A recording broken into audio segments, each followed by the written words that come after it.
नहीं करेंगे। आज हम सक्सेसिव पे बेस्ड क्वेश्चंस डिस्कस करेंगे। केवल सक्सेसिव पे जो जो सवाल बन सकते हैं वो हम आज की क्लास में पढ़ेंगे। बहुत इंपॉर्टेंट टॉपिक है ये, पूरे अर्थमेटिक मैथ में लगने वाला है। चलिए देखिए, in number is first increase by 16%, then increase by 14%, the number so obtained is now decreased by 30%, what are the net increase और decrease percentage in the original number nearest to an integer. देखिए, एक संख्या को पहले 16% बढ़ाया, फिर जो आया उसको वापस 14% बढ़ाया, फिर जो नंबर आया उसको अब 30% घटाया, तो बताइए ओरिजिनल नंबर में कितने परसेंटेज का चेंज आएगा। मतलब कुल मिला के 16, 14 और -30 का नेट इफेक्टिव परसेंटेज पूछ रहा है। तो नो इंक्रीज और डिक्रीज तो होगा नहीं सवाल का आंसर, कि answer nearest to an integer बताना है, तो नो इंक्रीज डिक्रीज तो हो ही नहीं सकता। क्लियर? आपके सामने तीन ही ऑप्शन बचे, अब आपको देखना है कि कौन सा सही है कौन सा नहीं। तो आप यहां पे अगर रेशियो लगाने लगे तो कैलकुलेशन बहुत ज्यादा बढ़ जाएगा। यहां पे फॉर्मूला ही सबसे बेस्ट है। आप जानते हैं अगर आप किसी संख्या को 16% बढ़ाओ और फिर 14% बढ़ाओ तो नेट इफेक्टिव कितना आएगा। अभी 16 + 14 + 16 गुणा 14/100 प्लस 16 × 14/100। क्या आप मेरी बात को समझ गए हैं? परसेंट देखिए, 16 14 30 होता है और 16 गुणा 14 कितना हो जाएगा मेरे प्यारे भाई? 224। 14 × 112 दूनी 224, तो 30 + 2.24 32.24 32.24। तो 16 और 14 को नेट इफेक्टिव कितना होता है? 32.24%। 32, ये रिफ्रेश करो कमेंट को, 32.24%। बोलिए, क्लियर है? 16 और 14 का मतलब आपने 16%, अगर आप किसी संख्या को 16% बढ़ाते हो फिर 14% बढ़ाते हो तो संख्या कितनी बढ़ जाएगी? 32.24%। ठीक है ना? फिर आपने 30% डिक्रीज और किया तो नेट इफेक्टिव कितना आएगा? 32.24 - 30 माइनस 32.24 इंटू 30/100 इंटू 30/100%। देखिए, आंसर ना आपको एप्रोक्स बताना है। आंसर जो है दोस्तों वो आपको एप्रोक्स बताना है। आप एप्रोक्स ही सॉल्व करिए। क्लियर है मेरे प्यारे भाई? अच्छी तरीके से जानते कि आंसर नेगेटिव आने वाला है। नेगेटिव आने वाला है तो इंक्रीज का कोई ऑप्शन नहीं होगा, आंसर डिक्रीज में ही आना है। आंसर क्योंकि आंसर फाइनल नेगेटिव आएगा, नेगेटिव का मतलब क्या है? डिक्रीज, तो इंक्रीज तो होगा नहीं। आप जानते हैं 32.24 में से 30 घटाओगे तो एप्रोक्स 2.24 आएगा। 2.24 माइनस एप्रोक्स, देखिए मेरे प्यारे भाई, देखिए 30 की जब हम 30 में गुणा करते हैं तो 900 आता है। 30 की जब 32 में गुणा करेंगे 960, 960/100 करेंगे तो 9.6 आएगा। 9.6 एप्रोक्स में चले सारी कहानी। तो 2.24 माइनस 9.6 करेंगे तो क्या आएगा? एप्रोक्स, एप्रोक्स आएगा माइनस का 7। -7 का मतलब ए ऑप्शन सही होगा, 7% डिक्रीज, यानी कि संख्या 7% डिक्रीज हो जाएगी अपनी ओरिजिनल वैल्यू से। आप ये चीज दिमाग में कर सकते थे भाई लोगों, आपको ये चीज लिखने की आवश्यकता नहीं थी। ये केवल एक मेंटल कैलकुलेशन है, मेंटल स्टेप है, क्योंकि आंसर आपको एप्रोक्स नियरेस्ट बताना है। 32.24 माइनस 30 करेंगे 2.24 आएगा, माइनस xy/100 करेंगे, देखिए इसकी गुणा करेंगे 32 की 30 में गुणा करेंगे तो 0.24 पे इग्नोर करके 960, 960/100 कितना हो जाएगा? 9.6। तो 2.24 माइनस 9.6 एप्रोक्स कितना आएगा? -7। ठीक है? इस तरीके से आपको सवालों को करना है, तभी आप सवाल कर पाएंगे। चलिए देखिए, करिए। एक नंबर को पहले 40% बढ़ाया गया, फिर 25% घटाया गया, फिर 15% बढ़ाया गया, फिर 20% घटाया गया, तो नेट इंक्रीज और डिक्रीज कितना होगा? यहां डाटा आसान है, रेशियो से भी कर सकते हो। एक संख्या को पहले 40% बढ़ाया गया, 40% की फ्रैक्शन वैल्यू क्या होती है दोस्तों? 2/5। 40% बढ़ाने का मतलब 5 से संख्या बढ़ के कितनी हो जाएगी? 7, 5 से 7। फिर 25% घटाया, 25% होता है 1/4, यानी कि 4 से घट के कितना हो जाएगा दोस्तों? 3। फिर 15% बढ़ाया, 15% बढ़ाने का मतलब 15% की फ्रैक्शन वैल्यू होती है 3/20, 3/20 मतलब अगर 20 है तो 20 से बढ़ के कितना हो जाएगा? 23, 23। फिर 20% घटाया, 20% की फ्रैक्शन वैल्यू होती है 1/5, मतलब संख्या 5 है तो 5 से घट के कितना हो जाएगा? 4। ये आ जाएगा दोस्तों, ये आ जाएगा। बोलिए, रेशियो बेस्ट है यहां पे, क्योंकि परसेंटेज डाटा बहुत आसान है। फॉर्मुला लगाओगे तो 3 बार लगाना पड़ेगा, तो भाई आप सीधी सीधी गुणा करो, गुणा करोगे तो इससे ये कट जाएगा 4 से 4। क्या और कुछ कटने वाला है? इसके अलावा और कुछ कटने वाला नहीं, और कुछ कटेगा ही नहीं इधर से। तो आप यहां पे सिंपल सा देख लीजिए, 20 पंजे 100 पंजे 500, तो इधर तो 500 आ जाएगा और इधर आएगा 21 × 23, 21 गुणा 23। तो आप बोलोगे सर जब हम 21 की 23 में गुणा करेंगे तो 460 + 23 483, 483 आ जाएगा, 483। बोलिए, तो आप बोलोगे हाँ जी सर ये आ गया। तो आप बताओ कि नेट चेंज क्या आया? रिफ्रेश करो। अगर इनिशियल वैल्यू 500 है, अगर आप किसी संख्या को 40% बढ़ाओ, इसी तरीके से चेंज करो। अगर इनिशियल 500 है तो घटते घटते संख्या क्या रह जाएगी? 483, मतलब आंसर डिक्रीज आएगा। ये आंसर नहीं हो सकते इंक्रीज वाले, डिक्रीज आएगा। 500 से 483, अगर मैं पहला ऑप्शन लूंगा 7%, 500 का 7% 35 होता है, तो 35 तो घटा नहीं है, मतलब ये ऑप्शन नहीं है, फिर यही आंसर आएगा, डी ऑप्शन। आपको सॉल्व करने की जरूरत नहीं है भाई। 500 से घट के 483 हो गया तो कितना डिक्रीज हुआ? 17 डिक्रीज हुआ, ओवर 500, ओवर 500। और ये क्या होगा? परसेंटेज में 3.4% की गिरावट हुई। बोलिए, आसान सी बात है, इस साल के पेपर का ही सवाल है किसी परीक्षा का। आगे बढ़ते हैं दोस्तों, ये करके बताइएगा, करिए जल्दी से। अभी से कह रहा सर आज मेरी गर्लफ्रेंड की शादी है, क्या गिफ्ट दूं? वैसे भी मैं तो बेरोजगार हूं। अभी से खोटे सिक्के पड़े हो घर में 2-3 रुपया का, तो कागज में लपेट के दे देना, 11 रुपए दे दो भाई। नेक्स्ट सवाल नंबर 61।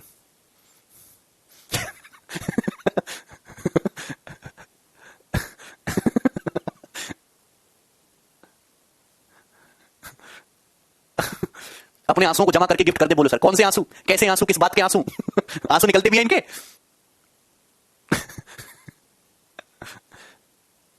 25 फरवरी को 11 बजे।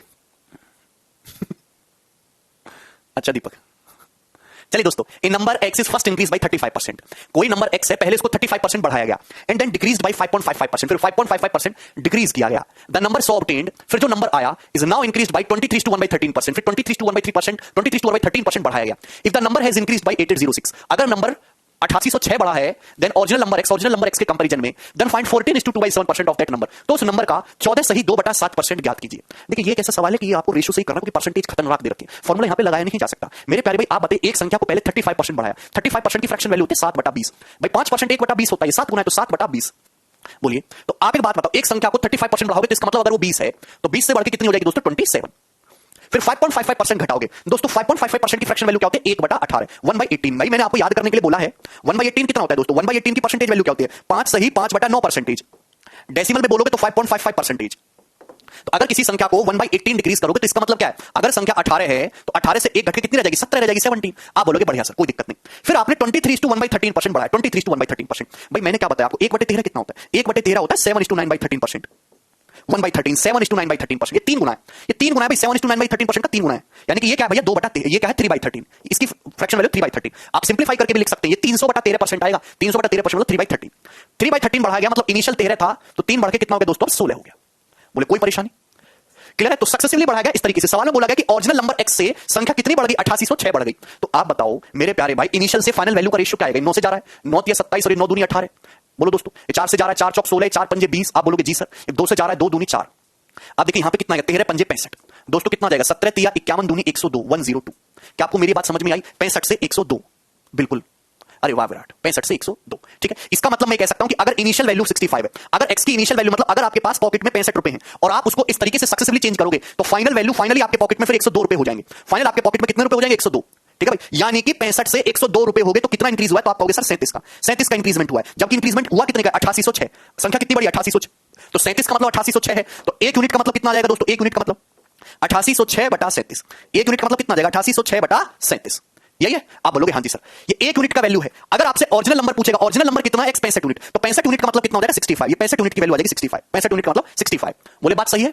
यहां तक कोई परेशानी? 65। अगर आपसे x पूछता तो x का मान ये आ जाता, लेकिन आपसे ये नहीं पूछा है। आपसे पूछा कि x का 14:2/7% कितना होगा? 14:2/7% कितना होता है? 1/7। यानी कि इसका भी 1/7 आपको निकालना है। इसका 1/7 आपको निकालना है। बोलिए, बटे 1/7। बात समझ में आई? तो आप बोलोगे हाँ जी सर। तो मेरे प्यारे दोस्तों, ये आपका फाइनल आंसर आएगा। देखिए कैलकुलेशन पोर्शन आसान नहीं, आप कैलकुलेशन करना पड़ेगा। आप ये देख पा रहे हैं कि यहां 5 है, यहां 6, 6 पंजे 30, ऊपर 0 बन रहा है, ऊपर 0 बन रहा है, नीचे से वो 0 कट नहीं पा रहा। मतलब देखिए 65 में एक ही 5 होता है और यहां पे 2 तो बहुत सारे हैं, 5 है। तो 5 और जैसे एक 5 और एक 2 की गुणा करके एक 0 आता है। मतलब आंसर के एंड में एक 0 आना चाहिए। ये दोनों ऑप्शन नहीं हो सकते, ये दोनों ऑप्शन आपके सही नहीं हो सकते। बोलो बात समझ में आया? क्लियर है? बोलिए, बोलो दोस्तों, क्या आपको मेरी बात समझ में आती है? आप बोलोगे हाँ जी सर। दूसरी बात, 65 में छुपा होता है दोस्तों 13। 13 नीचे से तो कट नहीं पा रहा। आंसर जो भी होगा वो 13 का मल्टीपल होगा। क्या ये ऑप्शन 13 से कट रहा है? जी हाँ, ये कट रहा है 13 से। क्या 13 से कट रहा है? नहीं, ये नहीं कट रहा। तो यानी कि सवाल का आंसर केवल फर्स्ट ऑप्शन है, 2210। क्लियर? ठीक है भाई, आगे बढ़ जाए। नेक्स्ट क्वेश्चन बहुत सिंपल सी बात थी, ये देखिएगा।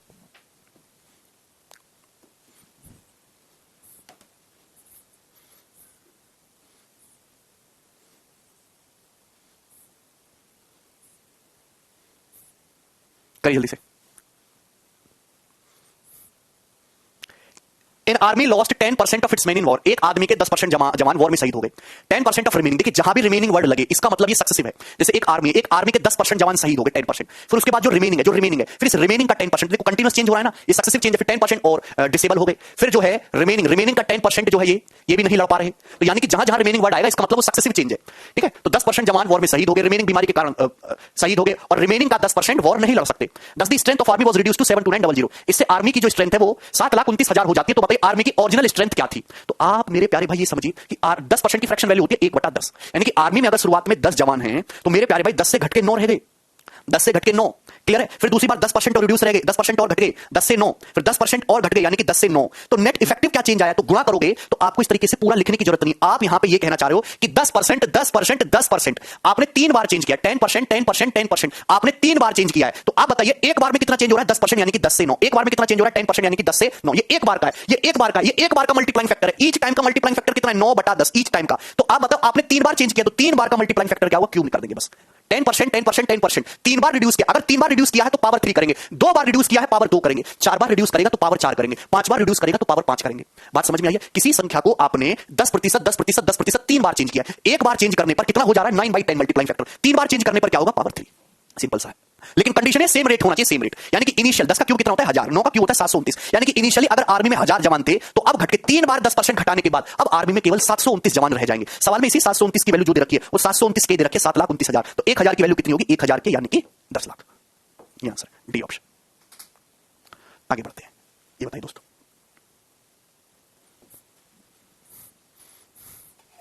सर इस क्वेश्चन को फॉर्मूला, कौन सा फॉर्मूला यूजर? कोई फॉर्मूला ना है, ना जरूरत है।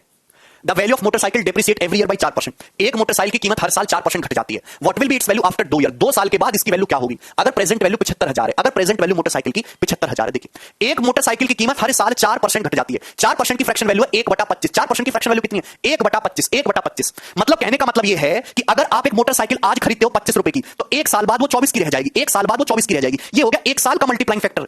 ये हो गया एक साल का मल्टीप्लाइंग फैक्टर, एमएफ बोलते हैं इसे, एक साल का मल्टीप्लाइंग फैक्टर। मोटरसाइकिल की कीमत हर साल कितनी डिक्रीज होती है? 4%। 1/25 मतलब अगर आज कीमत 25 है तो एक साल बाद 24 हो जाएगी। तो 2 साल बाद, 2 साल का मल्टीप्लाइंग फैक्टर क्या होगा? यहां पे 2 साल बोला है, 2 साल। तो मेरे प्यारे भाई 2 साल है तो स्क्वायर करना है, 3 साल है तो क्यूब करना है, 5 साल है तो पावर 3 करना है, 4 साल है पावर 4 करना है, 5 साल है पावर 5 करना है। इजी क्वेश्चन है। मत देखो जो 24 का स्क्वायर होता है 576, 25 का स्क्वायर होता है 625। जो डिनोमिनेटर होता है ना, जो डिनोमिनेटर होता है, ये हमेशा ओरिजिनल वैल्यू होती है, हमेशा ओरिजिनल वैल्यू होती है। जो डिनोमिनेटर है ये हमेशा ओरिजिनल वैल्यू होती है दोस्तों। जो डिनोमिनेटर है वो हमेशा ओरिजिनल वैल्यू होती है, ओरिजिनल वैल्यू। और ये 576 क्या है? ये आगे आफ्टर 2 इयर्स, 2 साल बाद मोटरसाइकिल की वैल्यू क्या हो जाएगी? वो ये है। मतलब मैं कहना चाहता हूं कि आज अगर आप एक मोटरसाइकिल 625 की खरीद रहे हो तो 2 साल बाद उसकी कीमत 576 रुपए हो जाएगी, 576 हो जाएगी। अरे ये वही रेशियो मेरे प्यारे भाई। 4% का मतलब कितना होता है? 25 से घट के 24 हो जाना। फिर से 4% डिक्रीज हुआ है तो 25 से घट के 24 हो जाना, 25 से घट के 24 हो जाना। बोलो मेरे प्यारे भाई, तो 2 साल में कितना फर्क आएगा? 25 गुणा 25, यानी कि अगर अभी 625 की है तो 2 साल बाद 24 गुणा 24 कितनी की हो जाएगी? 576। क्लियर है मेरे प्यारे भाई? यानी कि ये 2 साल का, ये 625 रेशियो 576, ये 2 साल का मल्टीप्लाइंग फैक्टर है। इनिशियल वैल्यू 625 है तो फाइनल वैल्यू 576 हो जाएगी। आप चाहे ऐसे लिखो चाहे ऐसे लिखो, बात एक ही है। ठीक है, तो ये बात बहुत इंपॉर्टेंट है, आपको डायरेक्ट आनी चाहिए इस तरीके से लिखना। ठीक है, सवाल में बोल रखी है कि ओरिजिनल वैल्यू कितनी मोटरसाइकिल की? भाई ओरिजिनल वैल्यू 75,000 है, 75,000 रुपए। आपसे पूछा है ये कितनी होगी, ये कितनी होगी? जल्दी से बताइए। देखो 625, ये 625 है तो 25 चौका 100 जाएगा, ये 25 बार, और ये 25 से 120 टाइम्स 120। कितनी बार है? 120 बार, 120 टाइम्स। तो ये भी 120 गुना होगा। तो आप जानते हैं 1 0 आएगा, उसके बाद 6 दूनी 12 2 आएगा। तो ये ऑप्शन नहीं है सही, ये ऑप्शन नहीं है सही, दो ऑप्शन सही नहीं हो सकता। 500 पहली बात तो आंसर जो भी आने वाला है 3 का मल्टीपल होगा। क्या ये ऑप्शन 3 का मल्टीपल है? ये 3 का मल्टीपल नहीं है, ये आंसर है भाई। 576 में भी 3 है, 120 में भी 3 है। आंसर जो भी आने वाला है 3 का या 9 का मल्टीपल होना चाहिए, 9 से कटने वाला चाहिए। तो ये ऑप्शन 3 का मल्टीपल कैसे पता लगाते हैं? 9 का कैसे पता लगाते हैं? यहाँ पे डिजिटल सम 9 होना चाहिए। 9 6 2 8 1 9। देखो ये 9 का मल्टीपल है, वो नहीं है। बात समझ में आई? क्लियर है? आगे बढ़ते ही बताओ।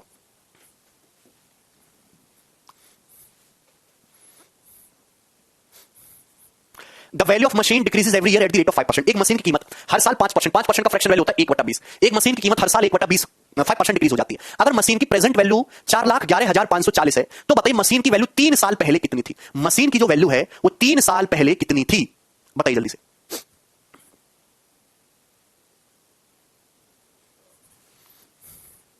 बोलो, सेम क्वेश्चन है। 48। अरे त्रिपुरारी भैया वो 62 नंबर क्वेश्चन बता तो दिया, और क्या बताना है तुम्हें?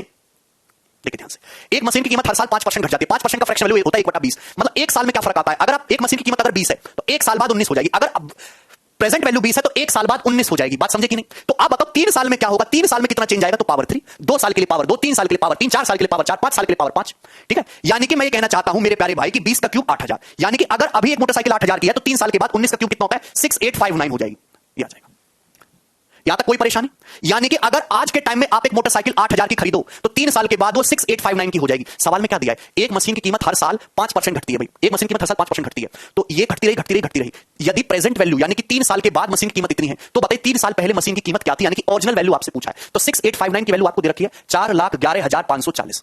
आप अच्छी तरीके से देख सकते हो, गुणा करने की आपको जरूरत नहीं, 60 गुणा है। मैंने इतनी जल्दी कैसे कर लिया कि आप जानते हो 0 तो आएगा ही आएगा। 4 है, ये 9 है, तो 9 से 4 कैसे जाता है? 9 छिक्का 54, 9 छिक्का 54, इसलिए 60 टाइम्स होगा। तो 8000 की वैल्यू क्या होगी? 60, यानी कि 4,80,000 रुपए। तो मशीन की जो 3 साल पहले ओरिजिनल वैल्यू थी वो 4,80,000 रुपए थी। बहुत सुंदर सवाल है, एक शानदार क्वेश्चन है। ये बताइए दोस्तों, करिए।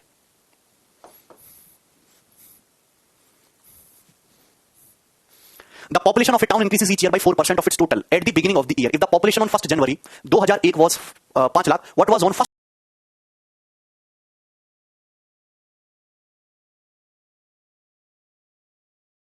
एक शहर की आबादी हर साल 4% बढ़ जाती है, हर साल 4% बढ़ जाती है। अगर 1 जनवरी 2001 को 5 लाख है शहर की आबादी, तो 1 जनवरी 2004 को कितनी होगी? तो साल 2001 से साल 2004 में जाना है, तो कितने का गैप है? 3 साल का गैप है। साल 1 जनवरी 2001 को 5 लाख है तो 1 जनवरी 2004 को कितनी होगी? 3 साल का गैप है। मतलब ये पूछना चाह रहा है कि 3 साल बाद शहर की पॉपुलेशन क्या हो जाएगी? अगर हर साल पॉपुलेशन 4% बढ़ रही है, 4% का मतलब होता है 1/25, 1/25। मतलब शहर की अगर प्रेजेंट पॉपुलेशन 25 है तो एक साल बाद 26 हो जाएगी। एक साल का मल्टीप्लाइंग फैक्टर है, एक साल का, एक साल का मल्टीप्लाइंग फैक्टर। तो 3 साल का मल्टीप्लाइंग फैक्टर क्या होगा दोस्तों? क्यूब।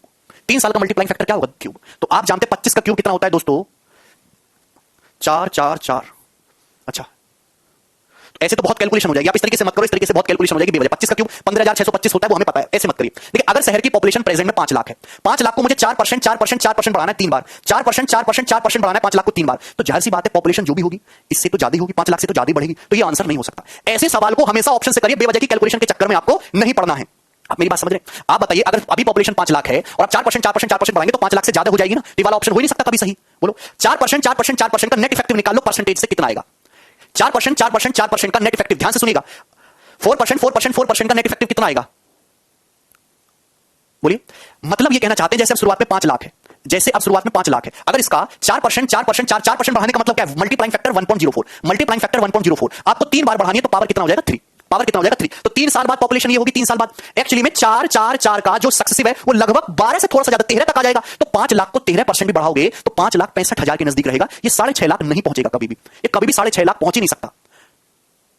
अरे मंद बुद्धि हो, तुम्हारी बुद्धि में कब आएगी मेरे प्यारे भाई? सारा खेल स्केलिंग फैक्टर का है, सारा खेल स्केलिंग फैक्टर का है। अगर मैं आपसे कहूं कि वर्तमान में पॉपुलेशन 5 लाख है, एक शहर की पॉपुलेशन हर साल 4% बढ़ जाती है, 4% का मतलब होता है 1/25, तो अगले साल कितनी हो जाएगी? 26/25, अगले साल कितनी हो जाएगी? 26/25, अगले साल कितनी हो जाएगी? गुणा 26/25। क्योंकि आप 3 साल बाद निकाल रहे हो तो गुणा कितनी बार होगी? 3 बार गुणा। अरे बढ़ाने का मतलब ही होता है मल्टीप्लाइंग फैक्टर से गुणा कर देना, सक्सेसिव का मतलब ही होता है मल्टीप्लाइंग फैक्टर से गुणा कर देना। 3 बार करना है, 3 साल बाद पूछे 3 बार गुणा, 4 साल बाद 4 बार गुणा, 5 साल बाद 5 बार गुणा, 6 साल बाद 6 बार गुणा, तो यानी कि यही तो होगा 26/25। चाहे 26/25 बोलो या 4%, चाहे 4% का ये बोलो 26/25, या फिर 4% बढ़ाने का मतलब 1.04, 4% बढ़ाने का मतलब कितना हो जाएगा? 104% मतलब मल्टीप्लाइंग फैक्टर 1.04 का क्यूब। तो मुझे एक बात तो ये तो पता है कि आंसर जो है, पहली बात तो ध्यान से सुनिएगा, ये वाला आंसर हो नहीं सकता, ये वाला आंसर यहां तक कभी जा नहीं सकती बात, क्योंकि 4% 4% 4% बढ़ाएंगे तो 4 4 4 को अगर सीधा सीधा जोड़ दूं तो भी 12 आता है, लेकिन सक्सेसिव है तो 12 से थोड़ा सा ज्यादा आएगा, 13-14% तक आएगा। तो 5 लाख को 13% भी बढ़ाओगे तो 6.5 लाख तो नहीं पहुंचने वाला, ये आंसर नहीं। अब आपके सामने 2 ऑप्शन बचे, ये ऑप्शन बचा, ये ऑप्शन बचा। देखिए 1.04 एक ऐसी वैल्यू है जो 13 से कटता है, 1.04 13 से कटता है, 13 104, आंसर 13 का मल्टीपल होना चाहिए। क्या ये ऑप्शन 13 से कटता है? 13 का डिविजिबिलिटी रूल है, 3 3 के पेयर का डिफरेंस ले लो, 2 6 में से 3 गया 3 130, ये वाला ऑप्शन 13 से कट रहा है। क्या ये ऑप्शन 13 से कट रहा है? आप यहां से देखेंगे 2 6 में से 3 गया 3 और 5 में से 2 गया 332, तो 13 दूनी 26, ये ऑप्शन 13 से नहीं कट रहा। तो सवाल का एक ही ऑप्शन है ए, और यही आंसर है।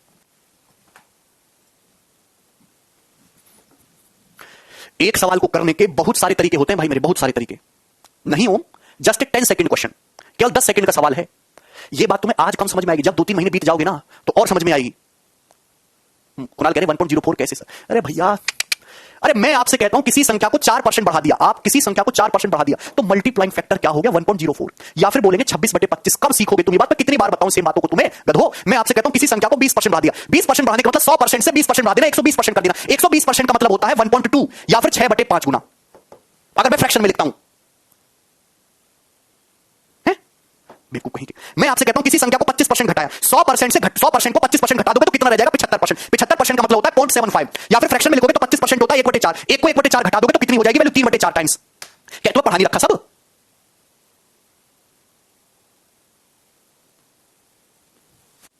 पांच लाख है, 4% बढ़ा रहे हो तो ये आंसर कभी आ नहीं सकता, 5 लाख से ज्यादा होगा, इतना कभी उत्तर पहुंच ही नहीं सकता। आपके साथ 2 ऑप्शन बचे, अगर 4% बढ़ा रहे हो तो मल्टीप्लाइंग फैक्टर 1.04 होगा, 1.04 13 का मल्टीपल है, प्राइम नंबर ढूंढते हैं हमेशा, 13 का मल्टीपल ये ऑप्शन नहीं है, ये ऑप्शन है, ये उत्तर आ गया। सवाल 20 सेकंड का है।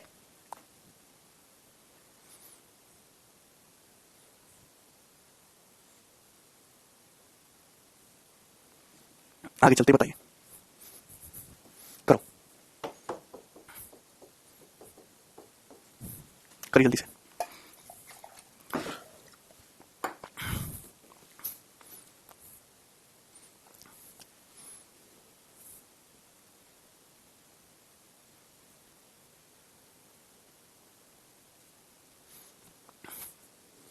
रेशियो से करोगे संदीप, कैलकुलेशन होगी दुनिया भर की, कैलकुलेशन को कम करना है तो आपको तरीका बदलना पड़ेगा। ये सवाल है, ये सवाल आप रेशियो से कर सकते हो, रेशियो से करने लगे तो जिंदगी भर कैलकुलेशन नहीं करते रहना, एक ही सवाल होगा पेपर में, ये दूसरा नहीं हो पाएगा। ऐसा नहीं है कि रेशियो सीख ले तो सारे सालों में वही लगेगा, नहीं, हर सवाल के लिए अलग तरीका होगा उसके डाटा के हिसाब से। एक शहर की आबादी पहले साल 5% बढ़ी है, दूसरे साल 4% कम हुई है। यदि दूसरे साल के एंड में पॉपुलेशन इतनी है तो पहले साल के शुरुआत में कितनी होगी? एक शहर की पॉपुलेशन पहले साल 5% बढ़ी है, दूसरे साल पॉपुलेशन 4% घटी है। देखो कितना बड़ा डाटा दे रखा है। अगर 2 साल बाद पॉपुलेशन ये है तो शुरुआत में पॉपुलेशन क्या थी? सवाल आपसे ये पूछा गया है, अगर किसी पॉपुलेशन को पहले साल 5% बढ़ाओ फिर 4% घटाओ तो नेट चेंज कितना है? नेट चेंज कितना है? 5 - 4 - 5 × 4/100। ये बात भी मैं तुम्हें लिख के बता रहा हूं, ये माइंड में करना था, माइंड में। तो आप कहोगे सर ये आएगा 0.8%, 0.8%। क्या आपको बात समझ आती है? क्या आपको बात समझ में आती है? 0.8% मतलब किसी संख्या को अगर आप 5% बढ़ाओ और 4% घटाओ तो वो संख्या 0.8% इंक्रीज हो जाएगी। मतलब शुरुआत में जो पॉपुलेशन थी, शुरुआत में शहर की जो पॉपुलेशन थी, जो इनिशियल वैल्यू थी, उसको 0.8% बढ़ा दिया गया और 0.8% बढ़ाने के बाद पॉपुलेशन है 55 × 248। तो आपसे पूछा शुरुआत में पॉपुलेशन कितनी इतनी थी शुरुआत में, तो यार शुरुआत में जो भी आंसर आएगा वो इससे तो कम होगा ना। आप किसी संख्या को बढ़ाते हो, बढ़ाने के बाद अगर ये हो रहा है तो शुरुआत में इससे कम होगा। 55 12 248 से बड़ा आंसर हो ही नहीं सकता। ना ये ऑप्शन हो सकता है, ना ये ऑप्शन हो सकता है। दो ऑप्शन तो देखते ही हट गए, दो ऑप्शन तो देखते ही हट गए आपके सामने, पहला ऑप्शन और बी ऑप्शन। अगर तुक्का भी मारोगे तो अब चांसेस है 50-50 सही होने के। अब आपके पास दो ऑप्शन बचे, या तो सी बचे या डी बचे, दो ऑप्शन बचे। अब इसमें से कैसे चेक करेंगे? ध्यान से सुनिएगा। शहर की जो पॉपुलेशन होती है वो इंटीजर होती है, पूर्णांक। इस शहर में 100 आदमी रहते हैं, 200 आदमी रहते हैं, 500 आदमी रहते हैं, 1000 आदमी रहते हैं। कभी सुना है कि इस शहर में 931.8 आदमी रहते हैं? दशमलव में नहीं आता। क्लियर है? अगर आप ये वाला ऑप्शन सही मानोगे कि शुरुआत में इतनी पॉपुलेशन है, शुरुआत में इतनी है, अगर आप इसको 0.8% बढ़ाओगे, 0.8, इसका अगर आप 0.8% निकालोगे दशमलव में चला जाएगा, और शहर की पॉपुलेशन दशमलव में बढ़ ही नहीं सकती। इसका मतलब ये उत्तर कभी नहीं आ सकता। मतलब आंसर ये ऑप्शन है सी। यहां मल्टीपल भी चेक करने की जरूरत नहीं है। अगर इसका 0.8% निकालोगे, 0.8% का मतलब होता है 0.8/100, ये कटेगा ना तो दशमलव में जा रहा है। शहर की पॉपुलेशन दशमलव में कैसे बढ़ सकती है? ये नहीं है, ये आंसर है। यहां पे देखो 2 जीरो आ रहा है, यहां आपका पॉइंट आने का कोई स्कोप नहीं है। तो आपको जरूरी नहीं है कि कैलकुलेशन में उलझे रहना है। आगे बढ़िए, ये बताइए सवाल नंबर 67, क्वेश्चन नंबर 67। बिल्कुल करण, नहीं श्रेया। एक शहर की पॉपुलेशन 16 सही 2/3% बढ़ती है फर्स्ट ईयर में, 37.5% डिक्रीज होती है सेकंड ईयर में, थर्ड ईयर में 57.1/7% बढ़ती है। आप बताइए फाइंड द प्रेजेंट पॉपुलेशन बताइए इफ आफ्टर 3 इयर्स, यदि 3 साल बाद पॉपुलेशन 27 5000 हो जाएगी। तो बहुत आसान सवाल है ये, सवाल तो रेशियो से ही करना है, या आप सक्सेसिव मतलब फॉर्मूला कुछ नहीं लगाना है। ध्यान से देखिएगा, एक शहर की पॉपुलेशन पहले साल बढ़ी है 16:2/3%, यानी कि 1/6 बढ़ी है। मतलब पहले साल अगर 6 थी तो 6 से बढ़ के 7 हो गई। सेकंड ईयर में 37.5% कमी आई है। 12.5% होता है 1/8, तो 37.5% होता है 3/8, 37% 3/8, 62% होता है 5/8। बहुत इंपॉर्टेंट है। मतलब अगर 8 है तो 8 से 3 घट के कितनी रहेगी सेकंड ईयर में? 5। थर्ड ईयर की अगर हम बात करें तो थर्ड ईयर में पॉपुलेशन कितना बढ़ी है जी? 57:1/7%। 57:1/7% होता है 4/7। 1/7 कितना होता है? 14 सही 2/7%। 14 सही 2/7% का 4 गुना, 14 चौका 56, लगभग देख लिया करो। मतलब थर्ड ईयर में अगर 7 है तो 7 से बढ़ के कितनी होगी? 11, 7 से 11 इस रेशियो। तो आप बताओ नेट चेंज क्या है? तो नेट चेंज क्या निकाल लीजिए कि 7 से 7 कट जाएगा और तो कटेगा नहीं कुछ भी, तो 8 से 48 और 11 पंजे 55। मतलब मैं कह सकता हूं कि अगर प्रेजेंट में 48 है पॉपुलेशन, तो 3 साल बाद पॉपुलेशन इस तरीके से चेंज करने पर 55 यूनिट हो जाएगी। और 3 साल बाद होगी कितनी? 55 यूनिट के लिए कितनी रखिए? 2,75,000, 275 के लिए कितने गुना है? 5 गुना है, 5000 गुना। तो ये भी 5 होगा, 48 पंजे 240, यानी कि 2,40,000 ये आंसर है। के का मतलब 1000 होता है दोस्तों। ठीक है, आगे चलते हैं, नेक्स्ट करिए दोस्तों।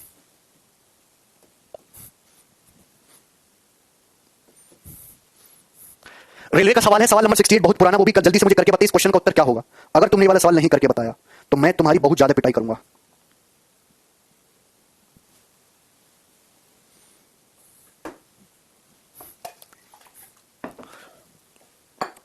पांच दिन मनीष, करिए जल्दी से, बहुत आसान सा क्वेश्चन है।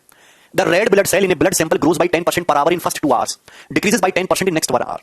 देखिए आपके ब्लड में रेड सेल्स होते हैं, लाल कोशिकाएं, वो घटती बढ़ती रहती हैं, है ना। तो रेड ब्लड सेल जो है पहले 2 घंटे में 10% पर आवर के हिसाब से बढ़ते हैं। 10% का मतलब कितना होता है? 1/10, यानी कि अगर पहले घंटे 10 से 11 बढ़ी हैं और अगले घंटे भी 10 से 11 ही बढ़ी हैं, 10 से 11 बोलो, ठीक है। पहले 2 घंटे 10% बढ़ी हैं ईच, अगले घंटे 10% कम हो जाते हैं। तो 10% का मतलब कम हो जाने का मतलब अगले घंटे 10 से 9 हो गई, बोलो ठीक है। Remains constant in next 1 hour, अगले घंटे कांस्टेंट रहती है, ना बदली ना घटी। एंड अगेन इंक्रीज्ड बाय 5% पर आवर इन नेक्स्ट 2 आवर, और अगले 2 घंटे में से प्रत्येक में 5% पर आवर के हिसाब से बढ़ती हैं। अगर original red blood sample count 40,000 है तो बताइए 6 घंटे के बाद रेड ब्लड सेल काउंट कितना होगा शरीर में? अगले घंटे कोई चेंज नहीं आता। कोई चेंज का मतलब क्या है कि 0%, जो पहले था अब भी वही है। चौथे घंटे में कोई चेंज नहीं आया, 1:1, जितनी पहले थी आज भी उतनी है, इनिशियल और फाइनल बराबर है। 0% का मतलब कोई चेंज नहीं, 1:1, ठीक है भाई। दूसरी बात, अगले 2 घंटे में हर घंटे 5% बढ़ती है। 5% कितना होता है? 1/20, मतलब 20 है तो 20 से बढ़ के कितना हो जाएगी दोस्तों? 21। फिर अगले घंटे में 20 है तो 20 से बढ़ के कितना हो जाएगा? 21। रेलवे में इस टाइप के ऊट पटांग सवाल बहुत देता है। तो आप बताओ 6 घंटे में कितना फर्क पड़ेगा? 6 घंटे में तो आप देखिए इनिशियली 2 दूनी 4, 4 के आगे 1 2 3 4 5 जीरो आएगा, यानी कि अगर इनिशियल 4 लाख है तो फाइनल कितना हो जाएगा? 11 11 121, 121 निम्मा कितना हो जाएगा? 1089, 12 निम्मा 121 इंटू 9, ठीक है। तो 1080 प्लस 9, 1089, 1089 इंटू 441, 21 21 441, 21 21 441 आ जाएगा। आप बोलोगे यस। अबे 5% की फ्रैक्शन लो, 1/20 होती है, 1/20 बढ़ाओगे तो 20 से 21 ही नहीं होगा।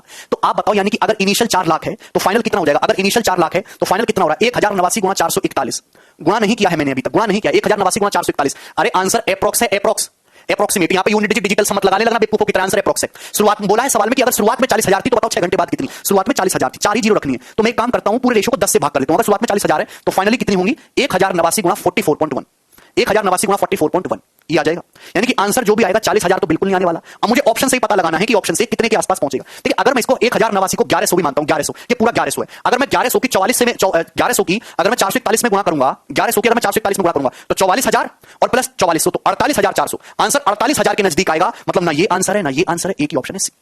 ऐसे करते हैं, क्लियर है? कोई परेशानी? तो अंदाजा लगाते हैं, गुणा नहीं करने बैठते बेवकूफों की तरह की गुणा करने बैठ जाओ। इसका थोड़ा अंदाजा लगाओ, यानी 1089 441 है। अगर 1089 को मैं लगभग थोड़ा 1100 भी कर दूं, 1100 कर दूं, तो 11 की जब इसमें गुणा होगी तो पहले 400 में गुणा करो 44,000, फिर 40 में गुणा करो 4400, तो ये आ जाएगा तुम्हारा 40,000 और ये 4400, यानी कि 48,400 के नजदीक, 48,400 के नजदीक आया है तब। लेकिन ये 1089 1100 नहीं, तो 48,400 से थोड़ा सा आप कम जाओगे, एक ही ऑप्शन दिख रहा है सी। ऐसे करते हैं, ठीक है? जिसको गुणा करनी है वो गुणा करता रहे। आगे बढ़िए अगले सवाल की तरफ, 69 number. Next,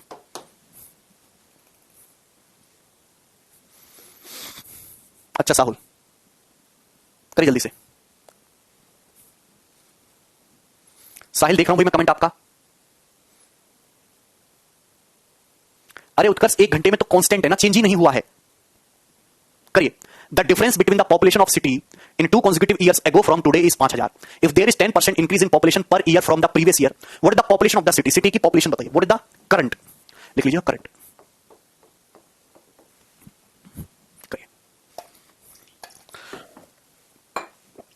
the difference between the population of A city 2 consecutive years ago from today। आप मुझे बताओ टुडे क्या चल रहा है?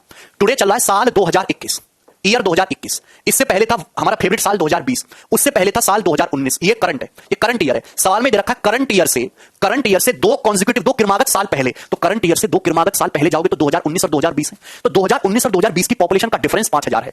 तो आप बताइए अगर हर साल जनसंख्या 10% बढ़ रही है तो करंट पॉपुलेशन क्या होगी? यहां डाटा बहुत आसान है, 100 मान के सॉल्व हो जाएगा। अगर मैं ये कहता हूं कि साल 2019 में जनसंख्या 100 थी तो 2020 में 10% बढ़ के 110 हो गई होगी। साल 2021 में फिर से 10% बढ़ेगी, 110 का 10% 11 बढ़ेगी तो 121 हो जाएगी। हर साल 10% बढ़ती जा रही है प्रीवियस ईयर की तुलना में। करंट ईयर से 2 consecutive ईयर्स पहले पॉपुलेशन का जो डिफरेंस है, कितना डिफरेंस है? 10 यूनिट का डिफरेंस सवाल में 5,000 के बराबर दे रखा है, तो 1 यूनिट का मतलब आ जाएगा 500। सवाल में पूछा कि करंट जनसंख्या बताओ, तो करंट जनसंख्या 121 यूनिट, 121 यूनिट की वैल्यू आ जाएगी 121 गुणा 500, यानी कि 60,500, और उत्तर है डी ऑप्शन, और यही सही है। क्या इसमें कोई तकलीफ है? अरे बोलो यार। आगे चलते हैं नेक्स्ट सवाल की तरफ। ये 69 हो गया। अगला क्वेश्चन 70 नंबर, ये बताइए। ये सवाल सीएचएसएल 2018 की परीक्षा का है, एज इट इज, मैंने कुछ भी चेंज नहीं किया। देखिए रेशियो मेथड में क्या प्रॉब्लम है? रेशियो हमेशा इनिशियल और फाइनल के बारे में बात करता है, बीच की कोई जानकारी नहीं देता। मैंने जो आपको रेशियो मेथड पढ़ाया वो इनिशियल और फाइनल के बारे में जानकारी देता है, लेकिन जब बीच का भी मटेरियल, बीच का भी झोला झाल कर दिया हो तो आप सवाल को 100 मान के या x मान के ही सॉल्व करेंगे, क्योंकि उसमें इनिशियल और फाइनल के बारे में नहीं पूछा, बीच की चीजों को भी रिलेट किया गया है। अरे यार अभी तक हम जो है रेशियो में जो भी चीज करते हैं रेशियो से सॉल्व कर रहे हैं, सवाल को क्या दे रहा है? इनिशियल से फाइनल का रेशियो देता है। लेकिन दोस्तों अगर आप इन सवालों को देखेंगे तो यहां पे बीच की चीजों को भी सवाल की थ्योरी में ले रहा है, तो वहां पे रेशियो लगा नहीं सकते, लगा लोगे तो बहुत कॉम्प्लिकेटेड, टाइम वेस्ट होगा। ठीक है ना? जैसे यहां देखो, the price of an article increases by 20% every year. एक आर्टिकल का प्राइस हर साल 20% बढ़ जाता है। If the difference between the price at the end of 3rd and 4th year is 259.2, अगर 3rd ईयर और 4th ईयर के एंड में प्राइस का डिफरेंस 259.2 रुपए है, then 40% of the price at the end of 2nd year, तो 2nd year के and में प्राइस का 40% क्या होगा? ये आपसे पूछा है। क्लियर है भाई? बहुत सिंपल और एक आसान सा सवाल है, लेकिन मैं आपसे 4 चीजें दिखाता हूं। 4 साल है, first year, 2nd year, 3rd year, 4th year, ये 4 साल है। First year, 2nd year, 3rd year, 4th year. सवाल में बोला है कि एक आर्टिकल का प्राइस हर साल 20% बढ़ जाता है।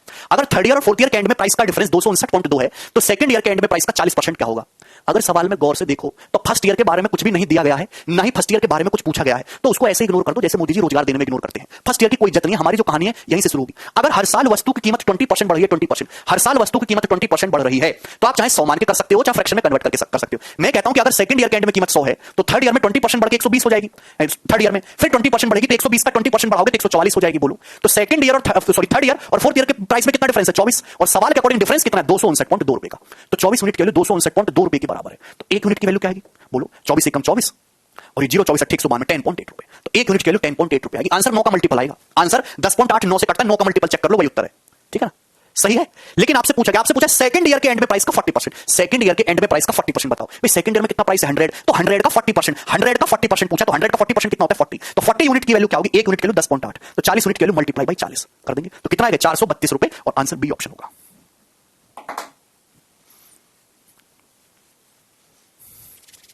क्या आपको मेरी बात समझ आई?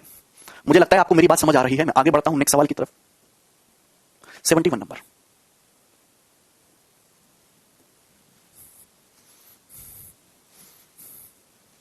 करिएगा।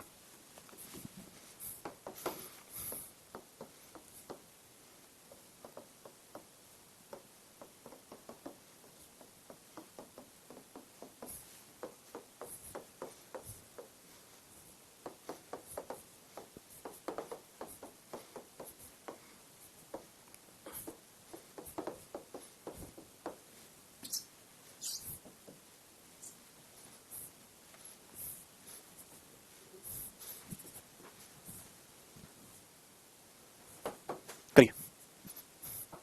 क्या जरूरत है विकास? मैं थोड़ा सा और सही कर देता हूं सवाल को चाहें।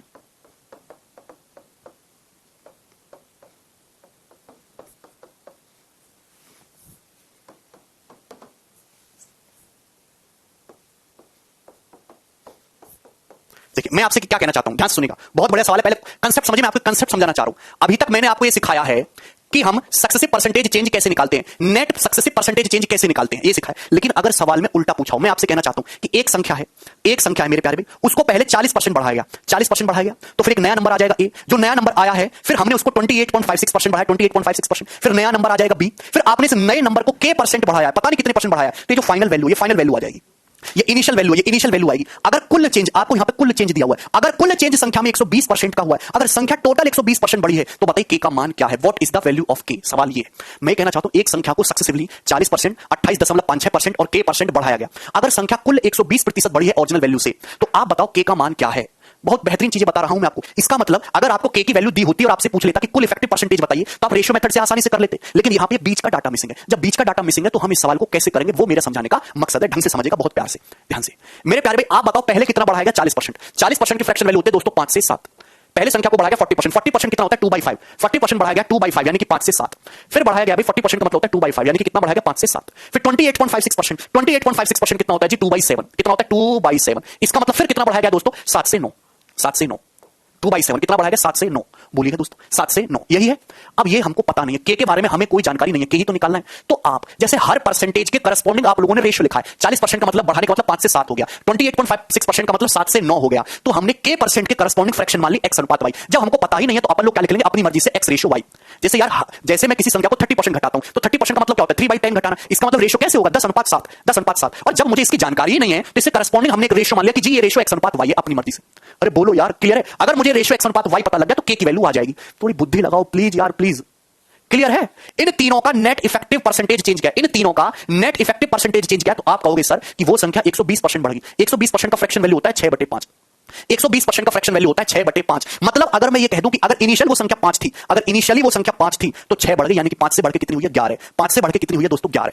5 से बढ़ के कितनी हुई है 11। तो आप x अनुपात y निकालना चाह रहे हो, x अनुपात y कैसे करते हैं दोस्तों? मैंने क्या तरीका सिखाया कि सीधी सीधी गुणा करो, यहां से सीधी सीधी गुणा करोगे, सीधी सीधी गुणा करने पर क्या आएगा 5 × 7 × x, ये आएगा 5 × 7 × x। जब सीधी सीधी गुणा करोगे 5 × 7 × x, या सीधी सीधी गुणा करोगे तो क्या आएगा 7 × 9 × y, 7 × 9 × y। और ये गुणा करने पर आएगा कितना सीधा 5/11 के बराबर। अब इसकी गुणा करोगे तो 5 × 7 × x, इसकी गुणा करोगे तो 7 × 9 × y आएगा। और रेशियो तो है, रेशियो कितना होना चाहिए 5/11। रेशियो कितना होना चाहिए 5/11। तो आप यहां से निकालोगे 5 से 5 कट जाएगा, 7 से 7 कट जाएगा, तो x/y कितना आएगा 9:11। x/y कितना आएगा 9:11, 9/11। बोलो 9/11 आएगा, 9/11 आएगा कि नहीं? क्लियर है? तो ये डिटेल में है, इतना आपको एग्जाम में लिखने की जरूरत नहीं है, इतना आपको बिल्कुल भी लिखने की जरूरत नहीं है एग्जाम में। ठीक है, मैंने बस आपको बता दिया कि अगर आप सॉल्व करोगे तो इस तरीके से आएगा, आपको इतना लिखने की जरूरत नहीं है, वहां से डायरेक्ट निकाल सकते हो। भाई जितना काटा जा सकता है वो तो कटेगा ही कटेगा। यहां देख लो 7 से 7 कट ही रहा, ऊपर का 7 नीचे का 7, तो यहां भी तो काट लो भाई, यहां 7 से 7 तो कट ही रहा है, ये 7 से 7 तो कट ही रहा है। आपको डायरेक्ट निकालना है x रेशियो, ये डायरेक्ट आपको निकालना है, ये डायरेक्ट आपको निकालना है। तो आप यहां पे ढंग से समझ रहे हो कि मेरे प्यारे भाई 7 से 7 तो कट ही गया, तो ये 5 से 5 तो कट ही गया, ये 9 ऊपर पहुंच जाता है और 11 नीचे रह जाता है। ढंग से समझेगा, आपको इतना करने की जरूरत ही नहीं है, जितना काटा जा सकता है उतना काट लो। 7 से 7 कट गया और तो कुछ कटेगा नहीं, तो आप ज्यादा मत सोचिए मेरे प्यारे भाई। इधर जो डाटा देखिए, x की गुणा में क्या है, x की गुणा में है दोस्तों यहाँ x की गुणा में 5, तो 5 तो पहुंच जाएगा यहाँ पर, रिवर्स गुणा हो जाएगी रिवर्स। और यहाँ y की गुणा में क्या है, y की गुणा में बचा है 9, तो 9 पहुंच जाएगा जी यहाँ पे, 9 आ जाएगा यहाँ पे। मतलब ये हो जाएगा 9 × 5, 9 × 5, और ये 5 है, 5 पहुंच जाएगा इधर, 5 × 11 रिवर्स आ जाएगा रेशियो, ये डायरेक्ट आ जाएगा। और इसके लिए थोड़ा दिमाग लगाना, क्रॉस गुणा करने। देखिए यहाँ पे मेरे प्यारे भाई 7 से 7 तो कट गया, यहाँ y की गुणा में क्या है 9, तो 9 जो पहुंच जाएगा ये इधर पहुंच जाएगा। x की गुणा में क्या है ये 5 है, तो 5 जो पहुंच जाएगा वो उधर पहुंच जाएगा। कैसे क्रॉस गुणा करनी है बोलो? तो आप देखेंगे हाँ जी सर, यहाँ पे देखिए 5 से 5 कट गया, तो डायरेक्ट कितना आ गया 9:11, 9:11, 9:11। प्यारे भाइयों, क्या आपको मेरी बात समझ में आई? तो आप बोलोगे हाँ जी सर, हम आपकी बातों को भरपूर समझ रहे हैं। क्लियर है कि नहीं क्लियर है? बोलो यानी कि मैं ये कहना चाहता हूं मेरे प्यारे भाई कि अगर ये जो के है, के करस्पॉन्डिंग ये जो रेशियो था, ये 9:11 था। के करस्पॉन्डिंग यहां पे जो रेशियो होना चाहिए था वो कितना होना चाहिए था? 9:11। अगर रेशियो 9:11 आया है, अगर के की जगह 9:11 आया है, तो इसका मतलब कि वैल्यू क्या हुई है? 9 से 11 बढ़ी है, तो कितना चेंज आया होगा? 2/9। 2/9 और 2/9 का मतलब क्या है? 2/9 का मतलब क्या? 22.22%। यानी कि के का मतलब कितना है? 22.22। के का मतलब कितना है? 22.22% इंक्रीज।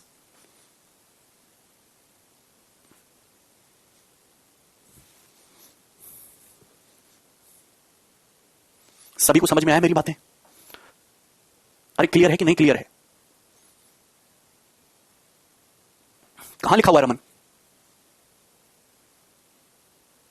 अरे गधे, उस रमन उसमें एक्शन पाथ वाई कितना आया था? 9:11 आया था कि नहीं? ठीक है। कैसे कैसे बालक है यार, मनहूस एकदम।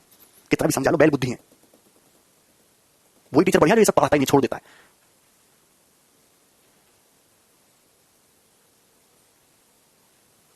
बाकी कल करेंगे, ठीक है ना? आगे क्वेश्चन है, सॉल्व करके देखना आप, ठीक है?